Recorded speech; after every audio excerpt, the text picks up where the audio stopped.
বন্ধুরা দেখো এসে গেছি আজকে আবার একটা রেসিপি নিয়ে। কি করবো জানো? এটা জানো, এটা কিন্তু গাঁটি কচু বলো তোমরা, আমরা আলতি বলি।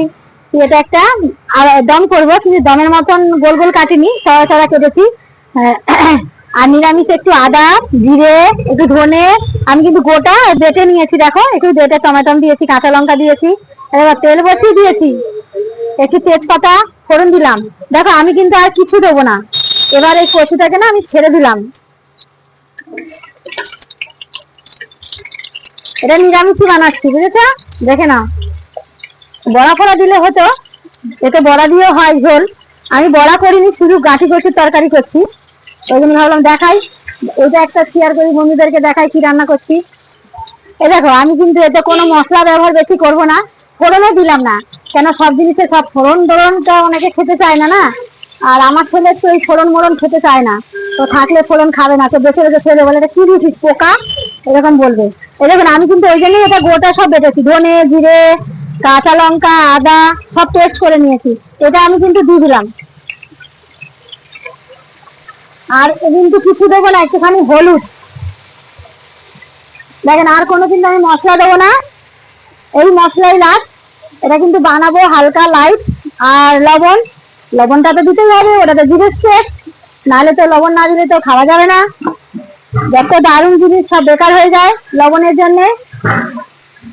তখন জিভ বলবে আমি খাবো না, আমি খাবো না, আমি খাবো না, নুন নেই, এটা বলবে। দেখেন লাল লঙ্কা কিন্তু দিইনি, কিন্তু লাল হয়ে যাবে, দেখবেন কি সুন্দর খেতে লাগবে, জানেন এটা দারুণ লাগে। আর গাঁটি কচুটা না খুব প্রিয়, এই সময়টাই ভালো লাগে আমার খেতে খুবই, বুঝছেন? দেখতে থাকুন, দেখাচ্ছি এক্ষুনি রেসিপি হতে হয়নি। দেখেছো বন্ধুরা, আমার কিন্তু কষানো হয়ে গেছে, আমি এত সুন্দরই কষিয়েছি যে দেখো কচু কিন্তু ভাজা ভাজা হয়ে গেছে, দেখেছো? এটা এমনি তুমি কষাটাই গলে গেছে, দেখেছো? এই গাঁটি কচুটা এমনই সুন্দর, কিন্তু লেগে গেছে একটু, এক হাতে ফোন দিয়ে এক হাতে তো করা যায় না, তাও চেষ্টা করি। এবার আমি দেবো কি বলুন তো, এই দেখেন টমেটোটা এবার আমি দিলাম, দেখুন টমেটো দিয়ে দিলাম। আর 2-3টে কাঁচা লঙ্কা না আমি চিড়ে রেখেছি, মানে ফাঁক করে রেখেছি, দেখেন এরকম করে রেখেছি, ওটা আমি দিয়ে দিলাম। লেগে গেছে তো দেখেন, একটু জল দিয়ে দিলাম। আমি তেলের উপরে ভেজে নিলাম, বুঝেছেন? ওটাকে ভেজে নিলাম, কিন্তু এটা যে একটা হড়হড়ানি থাকে, তো আপনি মশলা যদি ভাজা ভাজা করে নিতে পারেন তাহলে কিন্তু ওই হড়হড়ানিটা কিন্তু থাকে না। একটা গাঁটি কচুর হড়হড়ানি থাকে, মানে বোঝা যায়। কিন্তু এবার দেখেন হড়হড়ানিটা করবে না, হবে না। দেখতে থাকুন, দেখাচ্ছি নাড়াতে নাড়াতে। দেখেন কচু কিন্তু হয়ে গেছে। এবার জানেন বন্ধুরা, সামান্য আমি একটুখানি এটা চিনি ব্যবহার করছি। আর একটা কথা, এটার মধ্যে যদি আপনারা ভিনিগার থাকে বাড়িতে, যারা যারা ভিনিগার খান, তাদের যদি ভিনিগার থাকে তাহলে আরো খুবই ভালো হয়। ওর মধ্যে যদি একটু দিয়ে দেন না টক জিনিস, তাহলে কিন্তু আরো ভালো হয়। আর দেখেন একটুখানি ভাজা মশলা আমি ব্যবহার করলাম, এটা কিন্তু দারুণ খেতে লাগবে, মানে আপনি ভাবতেই পারবেন না যে এটা এত সুন্দর। আর দেখুন বন্ধুরা, ঝোলটা কিন্তু হড়হড় করছে না কিন্তু। এই দেখেন কচু কিন্তু দারুণ গলে গেছে, সুন্দর গলে গেছে। যেহেতু আর একটু 5 মিনিট ফোটাবো, আরো গলে যাবে। এই দেখুন, এটা মাখা মাখা করবো। এবার দিয়ে আমি চাপা দিয়ে দিলাম, একটু চিনি ব্যবহার করলাম, তো একটু হোক, দেখাচ্ছি আবার। দেখেন এবার কিন্তু একটা লাস্ট জিনিস আমি ব্যবহার করব, কি বলুন তো? এই দেখেন, এটা কি জানেন? এটা এটা কিন্তু মুগ ডাল, এটা ভিজিয়েছিলাম। হ্যাঁ, এটা ভালো করে ধুতে হয়, পাউডার থাকে, এটাই খেলে কিন্তু শরীর খারাপ করে, বুঝেছেন? এবার আমি মুগ ডাল ভিজানোটা এই যে ফুটে গেছে, এরপরে আমি কিন্তু দিয়ে দিলাম, দেখেছেন? এটা আমি ভিজিয়ে মুগ ডালটা ব্যবহার করলাম। এবার এটা তো 5 মিনিট হবে, একটু সেদ্ধ হবে।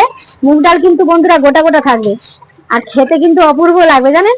এই একটা এরকম রেসিপি করে খেয়ে দেখবেন, দারুণ লাগবে কিন্তু মুগ ডাল দিয়ে। যারা নিরামিষ খান, মসুরি ডাল ব্যবহার করেন না, সেটা এটা খেয়ে দেখতে পারেন। এবার এই 5 মিনিটও ফুটবে না, মুগ ডালও সেদ্ধ হয়ে যাবে, আর খেতেও দুর্দান্ত, মানে অন্যরকম লাগবে। আপনারা করে খেয়ে দেখেন, দেখেন কালারটাই কি সুন্দর হয়েছে, খেতেও কিন্তু দুর্দান্ত লাগবে, ফাটাফাটি, একদম ফাটাফাটি, যা দারুণ লাগবে না, না খেলে না জিভে দিলে কিন্তু বুঝতেই পারবেন না। দেখুন এখনো হবে, দেখাচ্ছি, হয়ে যাক। দেখেন বন্ধুরা কি সুন্দর হয়েছে, দেখেছেন? খেতে ইচ্ছে করছে, মনে হচ্ছে যে এক পিস মুখে দিই, খেতে ইচ্ছে করছে। দেখেন এই ডালটা যখন সেদ্ধ করা, এই ডালটা যখন হাফ সেদ্ধ হয়েছে ভিজিয়ে রেখে, আর হাফ কিন্তু করাই হলো, এটা কিন্তু খেতে কচুর সঙ্গে না দারুণ লাগবে। আর এই জিনিসটা দেখেছেন, হড়হড় জিনিসটা নেই, দেখেছেন? পুরো মশলা মশলা লাগছে, আর খেতে কিন্তু খুব সুন্দর লাগবে। এই রান্নাটা খেতেন কিনা জানি না, গাঁটি কচু দিয়ে মুগ ডাল দারুণ লাগে, যেমন মুড়ি ঘন্ট হয় ঠিক তেমন, কিন্তু নিরামিষই, পেঁয়াজ দরকার নেই, রসুন দরকার নেই। আর এটা কি হবে, মুখে দিলে, জিভের তলায় দিলে না দারুণ লাগবে। আর দেখুন এটা কিন্তু পুরো গলে পাক, দেখেছেন? এটা এমনি গলে যাচ্ছে, দেখেছেন কি সুন্দর হয়ে যাচ্ছে, দেখেছেন? এই দেখেন, দেখেছেন? দারুণ মাখনের মতন, দেখেছেন? এই দেখেন, আমি সবটা ঘাঁটছি না, কেন গোটা গোটা থাকলে ভালো লাগবে, দেখেন দারুণ লাগবে। তাহলে বন্ধুরা সবাইকে টাটা, সবাই ভালো থাকেন।